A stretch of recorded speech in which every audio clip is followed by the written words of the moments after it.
If I was doing any greater, I would be you. Welcome to the Greatness Academy podcast. I am on with Jay Salters. He is the founder of Act Now Education. Welcome, brother. How you doing? Thank you. Thank you for having me. It's a pleasure being here. I'm excited to have this conversation, yeah, it's a pleasure to be on this podcast. So, Act Now Education. Can you tell us a little bit about what that is, what you guys do, where you started, and then how have you scaled to where you are now? Oh, how much time we got? No, just joking. So for me, I'm currently active duty in the Navy. Been in the Navy for 20 years. Act Now, or at least the first form of it, started back in 2008. I came across some resources that were beneficial to me as far as trying to get my career trajectory, as far as getting a degree, trying to get some certifications and things of that nature. But what I realized is that, right before we hit that 10-year mark, we're trying to figure out whether we want to stay or where we want to go. And Right. so that was around that time, that was my key thought process, right? I joined the military because I couldn't afford school, single parent family. My mom really took care of everything, and I didn't want to have any school debt, so I joined the Navy so I could be able to pay for school. But years went by, me being in the Navy, enjoying it, traveling, but I didn't do much school. And so I got at that point, was like, if I'm trying to get out, I got to be serious about this, and I don't want to leave how I came in. And so I started looking up for opportunities, and comparing myself to my civilian counterpart that would have probably already had the degree at that time, may or may not have some certifications. The only thing I had to my name was a clearance. And so I got to work looking up programs, looking up opportunities, and that's kind of how that seed grew. Had some mentors guide me in the right direction. And I guess as I was taking in information, I was just, sharing it with everyone that would listen to it so they can utilize it and be beneficial. Because it wasn't always about me. I'm a big accountability person. So if I'm telling people about it, I got to do it. I got to live Right. that life. Absolutely. And so that kind of grew into what Act Now is now, which is an organization, a nonprofit that we focus on upskill, reskill, and opportunities for the military community. And that doesn't matter if you're active duty, reservist, National Guard, military spouse, veteran. We cover all the whole gambit, and the focus is to be able to provide these resources at no charge. Right? There's over 40,000 different organizations out there that support the military community that could be impactful to your life and make a difference. And so our goal is to be that resource for your resources. And that's kind of how we developed into what it is now. We have over 62,000 members Wow. and part of our organization. And we're just going at it every day, because it's different. Even though some of the questions may be the same, it's different because everyone is always trying to figure out what is the next move, and they don't really have that blueprint laid out. And so we try our best to be able to be there and support those folks that are trying to get that way ahead, or figure out which roles they should take, or what job they should take, or opportunities are out there, or what can align them with what their goals are. Yeah. So let me ask you, as a active duty member and the ability to, uh, you know, really have a number of a layer of businesses. So you have a nonprofit and a for-profit business. How do you manage your time? And then is that what transitioning out of the military looks like? Like, so would you recommend?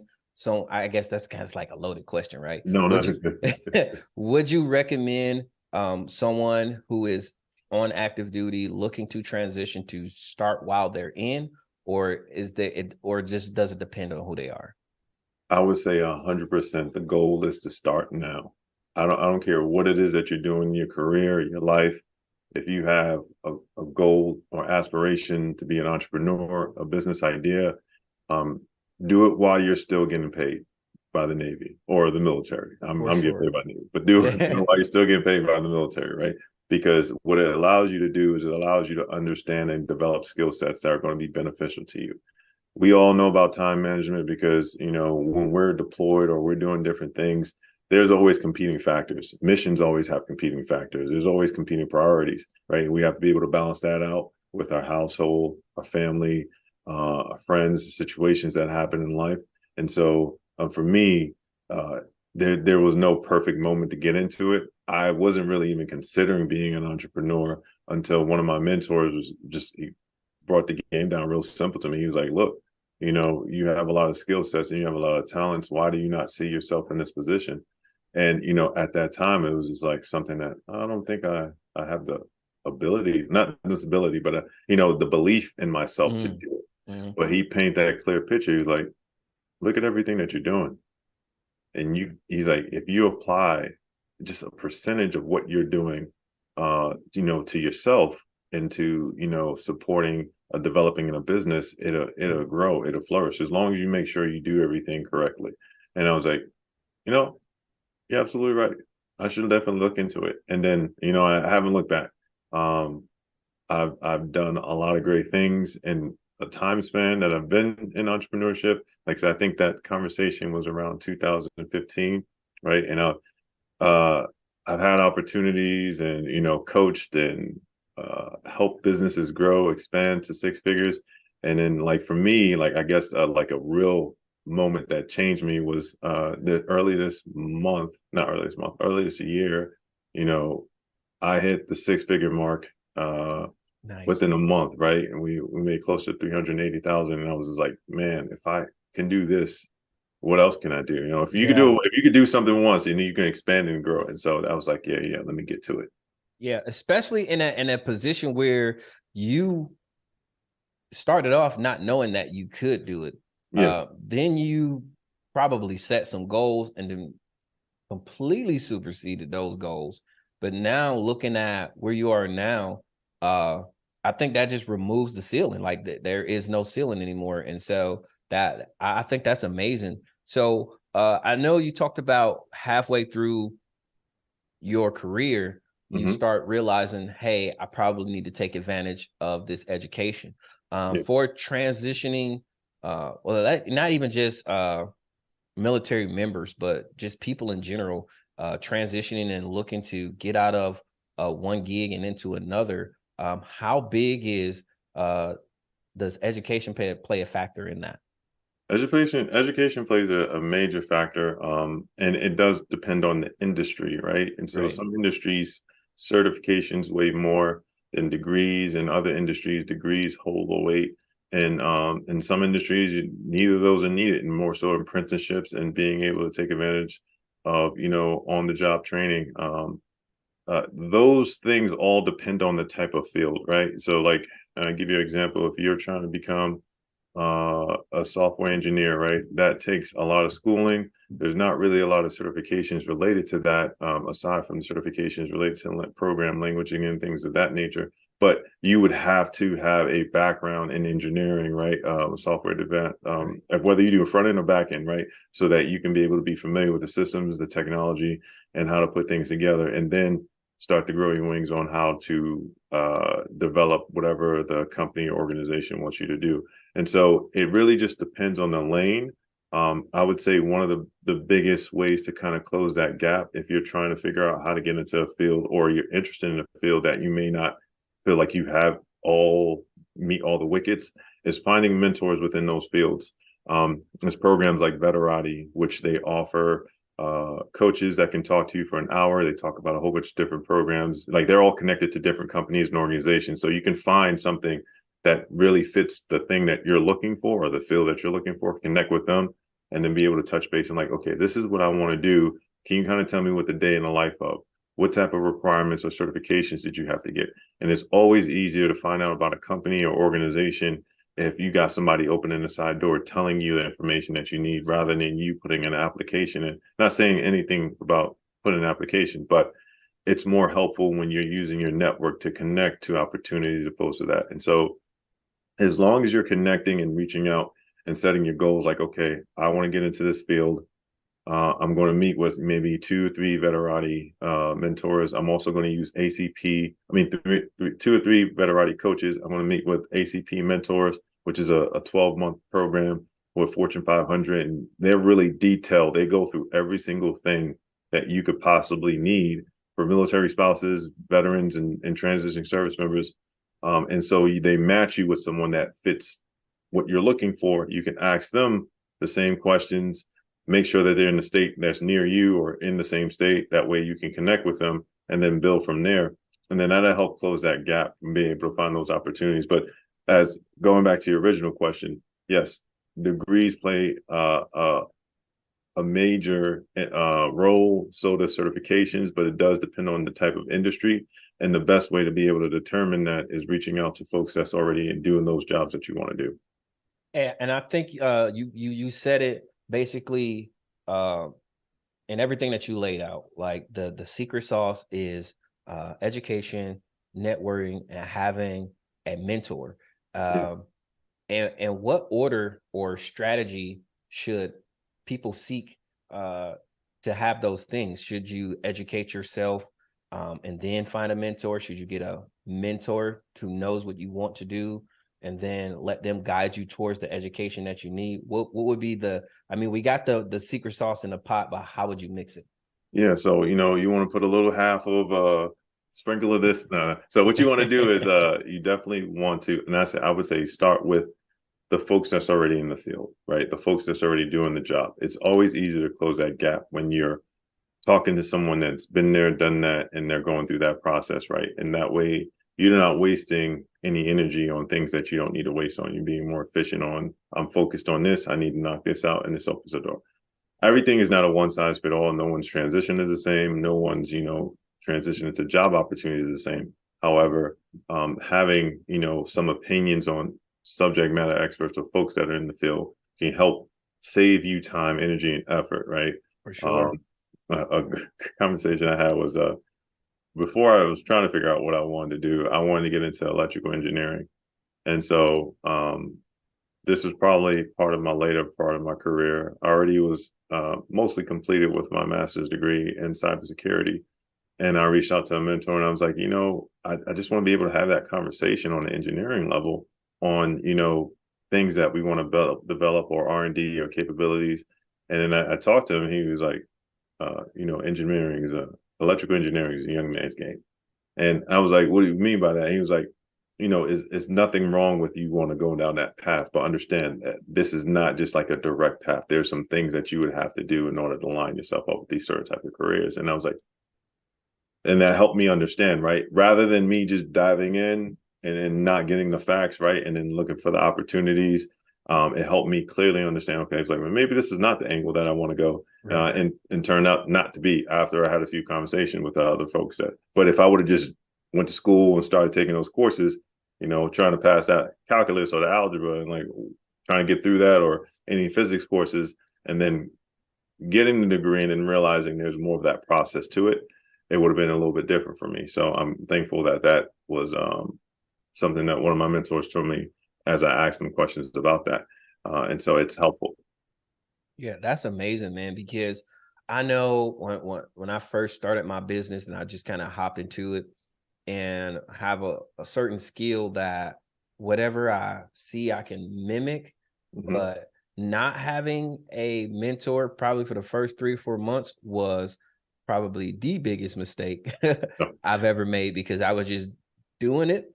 And once I got a hold of someone who says, yeah, this is cool. You're doing a lot of stuff, but there is a method to the madness, and he showed me the method to the madness. And I think it's really good to have somebody to have that level of experience that can kind of walk you through those steps. So, as a business consultant, you are a business consultant. So, as a business consultant, how let me ask, how did you get into becoming a business consultant?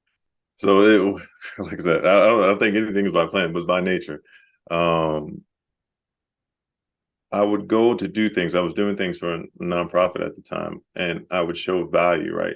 I typically, anytime I'm talking to either, a potential mentor or, someone that I think I can add value to, that's the first thing I do. I'm focused on how can I help you with what you're doing, right? Not in the idea of this is going to be transactional. You give me what I want, I get what you want. I just figure like I can learn from this person, so I'm going to provide any value that I can. Right. Yes. And so that led right into an opportunity where I got a phone call from someone that I had a value to. And he was like, hey, Jay, would you mind, running a seminar with Chase Bank? And I was like, to who? And he was like, oh, to, budding businesses, new entrepreneurs. And I was like, And we talked to my wife about it. I was like, I don't know. I mean, and she was like, just go ahead and do it. It's like you're good on your feet. Go ahead and do it. Just figure out what you need to do and do the deep research. And he was just like, are you not talking about nothing about finances? I was like, no, no, no. But what ended up happening was Chase was providing the presenters with all the training. If you give me all the training, Oh, it's a wrap. it's a done deal. So I didn't know that going in, but I was like, this is going to be a challenge. I'm gonna learn whatever I need to do, and I like I said, I always will add value. So already going in, I had content and things that I think I was like outlining, and then took the training and then provided it, and no one can tell that was my first time talking about business in that manner. And like I said, that was years ago, and so people were like, "Oh, Jay, it's like, how long have you been doing this?" It was like last week. It's just really, it was like I said. So I took that chance, right? I leaped, and then ever since then, it's just been back to back to back to back to growing, to expanding, to learning, to knowing what your limitations are, knowing what you can say yes to, and important for entrepreneurs, knowing what you're supposed to say no to. Oh, that's deep. And so all of that kind of encompassed like during my time on active duty, right? And being able to balance. I was overseas just recently in the Middle East. And it was beneficial for me because we're 8 hours ahead, right, of East Coast time. So I was going to work every day at my job, putting in hours, right, doing what I need to do. And then when I get back to the house, since I was geo batching, I was focused on business, Yeah. right? And I just consistently did that, right, and build those relationships. Showed up where I need to be, help people with things that I felt I could help them with. And it showed through those relationships and those opportunities to where I started getting larger contracts and opportunities. And I haven't really looked back since. And I would say, like, for me, the other aspect to that, right, is it's not just about your approach, is also how you build yourself, right? And so the J years ago, in comparison to what I've learned, the books I've read, podcasts that I've listened to, I've spent and invested a lot of time in my own self knowledge. And so that has also helped me tremendously. I would say if you're working 8 hours a day for somebody else, you should be at least working a few hours a day for yourself. For yourself, for At the sure. minimum, like 3 or 4, right? Because you have to look at the ROI on what you're doing. Mm. Granted, military, you'll learn a lot, you'll get a lot of added value out of that, and you'll be able to utilize that for the mission, and help the mission succeed. But when you step out of that seat or that position, someone else will fulfill that position, right? And that mission will keep on going. What are you doing for your personal mission? And so that's kind of the focus for me, as I wind down to my retirement. Man, I think that's amazing because like you really set the precedence for what it actually looks like for transitioning. I think a lot of active duty members look at transitioning like, all right, I'm about 12 months out. Now let me figure this thing out. And you're letting me know, hey, I've been doing this for half my career, figuring out, hey, where do I want to be? Ideally, I think most people should be that way and not really at the 10-year mark, more Mm-hmm. so, hey, now that I've got my foot wet, how long am I going to do this military thing? And then B, if I'm not going to do it for long, what am I going to do? And when should I start doing it? Uh, I think I and I'm not even gonna say not even close to similar to your story, but my degree is in sports management, and I wanted to get out and coach basketball. However, as a financial analyst for the Army, I realized that I had a specific skill that was in high demand, and so I wanted to see how could I leverage what I already know how to do. So is it hasn't been difficult because nobody asked me about my education because I have the experience. Mm-hmm. But it does make me feel a little bit weary that I'm competing with people that have a financial and accounting degrees. Um, but I've been doing this for 14 years now. And so I I think that experience overweighs a lot of things. How important when you were looking into business consulting, how important is the experience of the business that you're consulting, and then how do you feel you can provide uh, your expertise um, without overshadowing their experience? No, that's a great question. So mainly when when I talk to businesses, right, some of the first things is like, and I know we think, you know, everyone has different talents. Mm-hmm. My talent is really understanding how to get to the core of their business. What is like aside from the business plan and the documentation, right? The documentation is what I spend the most time on, right? But Right. for the most part, in business sense, I feel that a lot of folks are in their own ways 80% of the time. And so I'm helping them understand strategies to break that down. How do you make your business plan executable to where you can scale and expand your business? What current limitations do you have? And so for me, when I'm dealing with a really experienced business, right, they already know what their some of their key issues are and what they need me to address and talk about. And so we just build a plan around those things. But collectively, let's say I'm talking to a business that doesn't really know anything just yet, or they're just getting started. You know, first thing we're talking about is the paperwork, and you learn that from the military, right? The Right. paperwork, you have to cross your T's, dot your I's. You have to have a certain amount of documents and certain things connected to them. Or you have your set asides. Do you have, are you disabled woman-owned business? Are you, do you have the proper documentation? Are you registered in SAMS? Are you registered in uh, gov.com? Are you Mm-hmm. registered in different sites that are going to help you draw attention to your business? So I focus on those things at first. Let's do the paperwork, and that's basic admin, right? And Right. then outside of that, then we're starting to identify, all right, what process do you have? What's your business process? What's your day to day? What's the things we can focus on? And so they'll tell me whatever it is that their business plan. I was like, how do you build revenue from that? What type of work does that require? And so I start to go from there. For more senior businesses, like I said, it's really just specific things that they're trying to overcome, that they just need someone with a different perspective to provide. And so far, I haven't had any complaints about all my assistants. So I think I'm doing okay. But I see the businesses scale. I see them grow. I've helped recently. I helped one business. They were starting at I think about 20,000 a month. Now they're making like 90,000 a month. We're trying to get them over that $100,000 mark. And that's really just being able to help them understand, especially where they're at, because they're a senior business. They were in their business. They need to run their business, and there's a difference. When you're in your business, you're doing everything. You're the jack of Yeah. all trades. Yeah. You don't really see anything else. You got your blinders on, but you're focused on everything that comes with your business, right?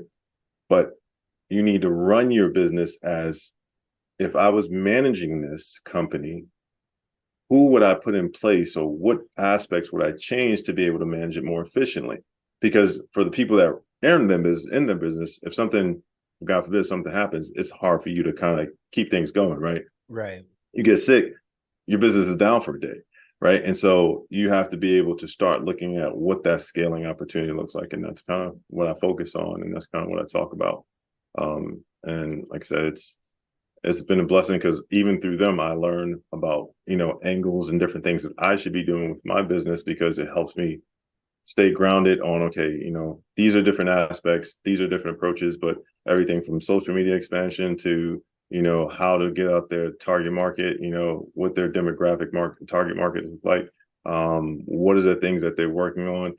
We even break down like the Canva, it's the canvas.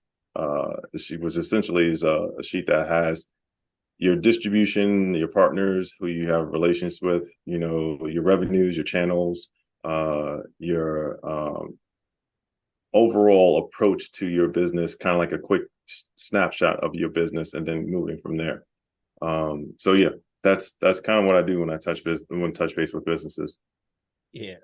Man, you have an amazing perspective, and I can easily see how you have in a natural sense transition into some of these positions, because just in the middle of your conversation, or your statement, you were saying, hey, I'm in the midst of this, I am providing them with value, and at the same time, in return, not only somebody else cutting a check or they're cutting a check, but they're also providing me with value. So I think Mhm. it's always important to provide value up front, because at the end of the day, that's why you get into Yep. business with people.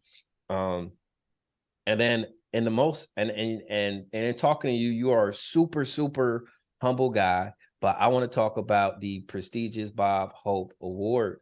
Uh and Yeah. so I can see how you might have stumbled across it, but tell us the story, man. How did you come across the Bob Hope Award? And then uh, is that something that you had in your intentions, or is it something that just happened? I would say it might be a little bit of both. Because so for the Bob Hope Award, your unit has to put you in for it. And at the time, I was a part of a unit that had about 5,000 uh, service members under it. And so when I started learning about educational resources for the military community, I, started creating these slide decks and providing that information. And so I decided, it would be just like telling my peers or telling, folks that are interested in about it, just one-on-ones or maybe a group of folks. And then I believe it was my senior chief at the time, like, yeah, they should probably do uh, a training for the part of the command, Yeah. right? And so I was like, okay, I'll do that. And so mind you, I've never spoken in front of people, in front of a large audience, so I am not a public speaker. Still to this day, I do my best, but I'm not a public speaker. I'm with you, brother. But yeah, and so I created the slides, created the information, sent it out. I want to say like 70 people showed up, right? And so I've begun the first training of what is now known as ACNOW training, and then it was horrible, straight trash. It was pretty bad. So much so that I vowed that I will never do this ever again. Obviously, you see, years later, I am still doing this. Is Right. because of that's why I say mentorship is important. Is because my senior chief, he was there. He listened to the whole thing, and he's like, Jay, you're going to do that again. Oh, he's look, petty assaulters, you're going to do that again. And I was like, senior, You see what you've just seen happened. just happen. I don't want that to be a repeatable offense. No, I'm sorry. I got people falling asleep. I got all slides. I got a whole bunch of words on slides. It was just bad. And he was just like, "Oh, he's like, as if I thought it was an option." He was like, "No, no." I said, "You will do this again." And Right. then he said it two more times, and then I got it. And I was like, "Roger that. I will do it again." And then I just kept on going at it. And so, lo and behold, people were like, "That's some of the best training I've ever received." They will tell me what I too much of or what I need to kind of change, but I kind of perfected it as best as I could and started presenting that. And then the results from that information is what led to the Bob Hope Award. And so a lot of folks got bachelor's degrees, associate's degrees. They've knocked out a bunch of college education because of it. They got certifications. That's I amazing. got my whole division. My whole division was getting certifications, and I'm not talking like onesie twosies. I'm like we were knocking out The rows of division. certifications and opportunities. So I just became the education guy. And then because of that, it kind of turned into my command sending that respond up to the penthouse, to the Pentagon, stating, putting me in for the Bob Hope Award. And so I was surprised that I was nominated, and I was surprised to be awarded it. My whole family went to the Pentagon. It was for each service. So they had the Army, Air Force, Navy, Coast Guard, Marine Corps there. And then it's really due to Bob's whole dedication to the military, right, and his integrity and his focus and his drive and what he's trying to do. and how his selfless devotion helped others, right? Even to be considered in that breadth of thought, it was amazing. And it gave me a big medallion. It's about I want to say 5 inch by 5 inch. Nice. You could spin it around and everything. It's bronze, solid bronze, and I was like, and so it has his face on it with your name on it. So it was an amazing opportunity, and like I said, that's kind of what really pushed me. But even at that point, right, it was even with those accolades, I was just like, it's another day at work. Right. Until it clicked to me that I have to be consistent. I Mhm. have to if I'm going to do something, I got to make sure I do it. Not necessarily like hoping that things will happen. I have to lead that charge, and so that's what changed the direction of Act Now, and that's how we went from a small Facebook group of maybe a few years ago. I think we only had like 200 people in it, but and nothing really going on other than me sharing resources. To now, I have certification programs where we're offering the PMP, SEC Plus, Scrum. We're giving people professional business suits. We're giving them professional resumes, three interview preps, and we're helping them. Like we just did our first cohort in January, and we got out of the 28 people, we got 21 jobs that were unemployed Wow. just based off of the program. And so That's amazing. it's been able to expand quite a bit. We're partnered with PMI, we're partnered with Coursera, so we're doing a lot of good things in that arena. And I want to continue to push. But like I said, consistency and just betting on yourself. Oh, for Just sure. bet on yourself because things are not going to come out the way you want them to. Things are not going to look the way you want them to, and you're always not going to be successful in everything you do. But the biggest lesson that you can learn from anything is taking that in and moving forward with it and not letting that harbor, your fear of success or risk, being a risk averse to do something. Now, from any time I get an opportunity that is aligned with what I'm trying to do, I just lean in. Just lean in. That's amazing, man. And so you kind of spoke of successes, but can you share with us and maybe on the profit side and the nonprofit side and for profit side, what was your most memorable success for each one? Um, Everyone remembers when you first make something happen. So, like I said, for me, from my for-profit side, was that first coaching event, and I got um, the accolades back from like, hey, Jay, this is great. The way you provided that. Would you be interested in doing another? And I just thought, it's like, That was it. Yeah. yeah, that was. I mean, because that just showed me that this is a path that I could take, right? And so I took that path. For the nonprofit side, actually, for the because actually that my first thing is always my big thing, but for me it's also the impact that people reach out to me and have. And so um I had one business where this individual, she was struggling with trying to provide for her family. She put everything that she had in her business, and she was just running against every single barrier wall around it, and she couldn't figure it out what to do and how to do it. And she was a licensed counselor, right? And so I talked to her about a few strategies, and I was like, listen, you don't necessarily have to do everything, right? Like from the management perspective, you can kind of collectively build out a team and you can have those folks do that and you manage that. And that way it's not as much of a burden on you and your family. Right. And it's not taking so much of an emotional toll when you're sitting down with your clients, because I know that's hard for you sometimes to kind of make. So that turned into her running a company of maybe 25 employees. So I was just like just with that suggestion and working with her. And then for the nonprofit, uh, yeah, there's so many.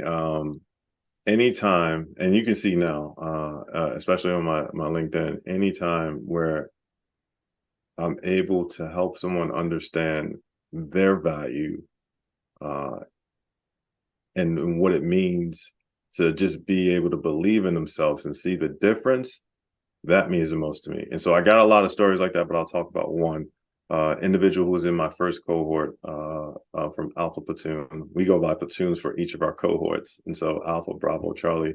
Right now we're doing Bravo. But Alpha Platoon, I had an individual who he was unemployed for about a year and a half since leaving the military. He was originally a corpsman HM, so worked in the medical field, and he was interested in getting into tech, right? Didn't have really the experience or the background for it. And then I told him, hey, you get an opportunity, apply to our program, the 3-star cohort, and see how it goes for you. And hopefully I can help boost you to the next level to get you into those roles that you're looking for. So he went through the program, the program is really about community. So it's not like an individual based thing. You're working Right. on a team with individuals to accomplish something. And there's 4 teams that are in each of our platoons. And so as he's going through the process, he's doing everything that I'm asking, he's hitting it hard, he's getting through his certification, he passes his Scrum PSM, he passes his Sec Plus, and then he passes his Project Plus. And then within a week of him about to graduate the program, I go over like employees, connect them to employees and connect them to opportunities, and then tell them, hey, you need to go find these opportunities as well. And so he gets connected with a company, and within a week, he has a job as I believe he was a SOC analyst. He went to a SOC analyst. So just someone with no experience in cyber Right. to a Right. SOC analyst, right? And he called me with, words can't explain it, right? To know that he is good, he's fine, and he'll tell you he's like it's like having my division officer look after me, and that's what his way he's Yeah. explained it. Yeah. Even That's so much deep. that his mom sent his mom sent us a whole bunch of snacks. It was just like it like I said, it was very moving. Like anytime that happens, and that's why I'm so hard about doing this, right? Like I'm trying to make as much of an impact. There's a lot of companies and organizations that say they're down for that, but at the end of the day, really, what type of impact? I'm not. It's not about my bottom dollar. It's about the type of impact that we can make and affect. Because now he's in a position to help people get hired, Yeah. right? And so that was the biggest moment for me. One of the biggest moments. There's more. Like within that cohort, there was a bunch of them, but But that that was was definitely specific one of them. one. It was Yeah, the one. yeah, I think planting seeds is the best way to grow. I yes, mean, the proof is in the pudding, and I think um, your business, your businesses have done that, and and it's crazy because the fact that your passion is in planting the seed that yeah. your legacy will never die. That's amazing. As we transition out of the show, I like to ask all of my guests my favorite finance question. As a finance coach and a finance expert, um, I just enjoy this question. So, what is the single largest purchase you've ever made? And then how did it make you feel? Definitely had to be my home. Uh, I would tell you it was a good feeling to own, to be able to buy a property.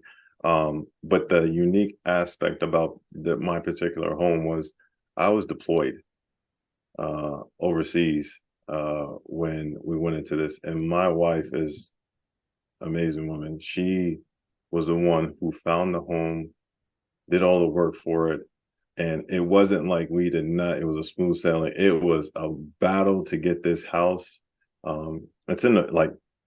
It's in a really good market, but it was a battle to get this house, and I wasn't too sure whether or not we'd lock it down. But I have faith in her, and she got it done with our realtor, and yeah, now it's up. We got it went up. It went up. It Yeah, went I up. already That's know. what I'm saying. It's serving us well. So yeah, it Yeah, I worked said out. if you in this area, I know what you're talking about, man. Yeah, yeah, I know yeah. what you're talking about. Hey Jay, thanks so much for joining the show, man. I really appreciate it. On the show, we say winners win, and we want to thank you for being a winner, man. Absolutely. And I want to thank all the listeners for being with us as well. Please feel free to contact me, reach out to me on LinkedIn if you want. We always got things going on for the military community. So if you're about that, you want to make some changes or you want to figure out what paths are for you, definitely reach out to me and the team. We're here to support, we're here to help, and continue to listen to the podcast. Grow your knowledge, grow your understanding. There's so much that's out there for us to learn, and don't do anything alone, right? Get your tribe, get your crew, get in some masterminds, do things that benefit you, so that you'll be able to navigate this world we call life, this daily grind. This daily grind, that is for sure, man. I much appreciate it. We'll also have the socials posted down Mhm. in the link, and then also it'll be in the description of the audio podcast. But we appreciate you jumping on, brother, and we'll definitely link after this, and then hopefully we'll be able to touch more. Let's say it the right way. We'll be able to plant some more seeds. Absolutely. All right, and we're out. Boom.